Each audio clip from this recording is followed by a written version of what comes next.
आइए मेरे दोस्तों, आप सबका स्वागत है श्रीमद् भगवत गीता के पाठ में। सबके मंगल की कामना करते हुए शुरू करते हैं। ईश्वर का नाम लेते हैं। ओम शंकरं शंकराचार्यं केशवं बादरायणं सूत्रभाष्यकृतो वंदे भगवन्तौ पुनः पुनः। ईश्वरो गुरुरात्मेति मूर्ति भेद विभागिने व्योमवत् देहाय दक्षिणामूर्तये नमः।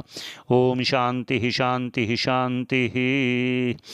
आइए मेरे दोस्तों, एक पुनः सबके मंगल की कामना करते हुए एक उच्चारण करते हैं। पहले मैं दोनों श्लोक दिखा रहा हूँ कि पहले क्या कहा और बाद में क्या कहने वाले हैं। तो भगवान उवाच है, ये भगवान कह रहे हैं। तो हमने ये चर्चा यहाँ पर विश्राम दिया था कि जिनके प्राण चले गए हैं उनका शोक नहीं करना चाहिए, जिनके प्राण अभी नहीं गए, यहाँ हैं अभी, उनका भी शोक नहीं करना चाहिए।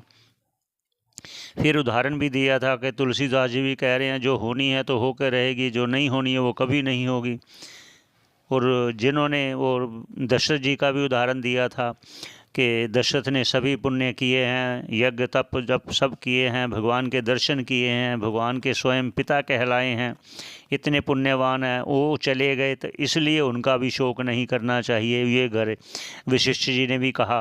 तो उसके आगे चलते हैं, क्या कहते हैं, पहले उच्चारण करते हैं, फिर उसका आगे भाष्यकार जी क्या कहते हैं उस पर चर्चा करेंगे। आशा करता हूँ आप श्रवण कर रहे हैं, आपको बहुत लाभ होगा, अवश्य होगा। भगवान स्वयं कह रहे हैं गीता का श्रवण करना, सुनाना ये लाभप्रद होगा, ये मुझे प्रसन्न करने में सहायक होगा। आइए शुरू करते हैं, पहले उच्चारण कर लेते हैं। ना तो एव हम जातु नासम ना त्वं नेमे जनाधिपाः ना चैव ना भविष्यामः सर्वे वयमतः परम।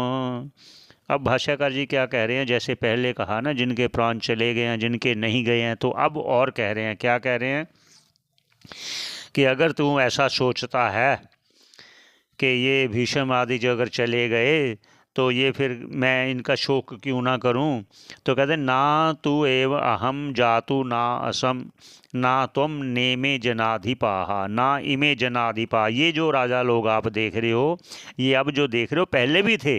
ना तुम, ना तू भी पहले भी था, हम सब पहले थे। ऐसी बात नहीं है कि पहले नहीं थे। ना चैव ना भविष्यामः, और आगे भी हम रहेंगे। सर्वे अयम अतः परम, और वयम, वयम हम सब, अतः इस कारण से, क्या कारण से, अतः मतलब ये शरीर त्याग करने के बाद भी, परम उत्तर काले अपि, मतलब उसके बाद भी हम रहेंगे। तो यहाँ शंका कोई कर सकता है कि ये आप कैसे कह सकते हैं या हम कैसे मान सकते हैं कि हम ये देह के बाद भी रहेंगे। ऐसे है कि जिसने देह प्राप्त की वो पहले भी था, वो देह त्याग करने के बाद भी रहेगा।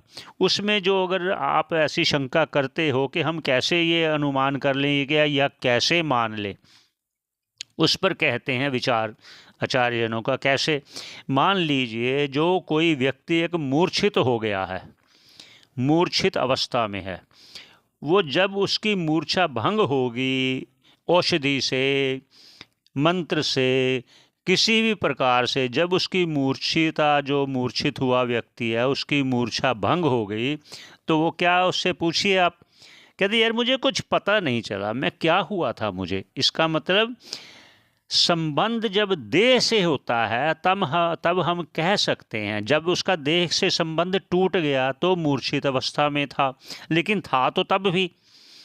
लेकिन वो देह से संबंध होने पे ही बता सकता है कि मुझे क्या हुआ था, लेकिन इस देह को क्या हुआ ये उसे नहीं मालूम, क्योंकि मूर्छित व्यक्ति को, देह को, उसको थोड़ा सा थपथपाओ, कुछ करो, उसे कुछ भान नहीं होगा।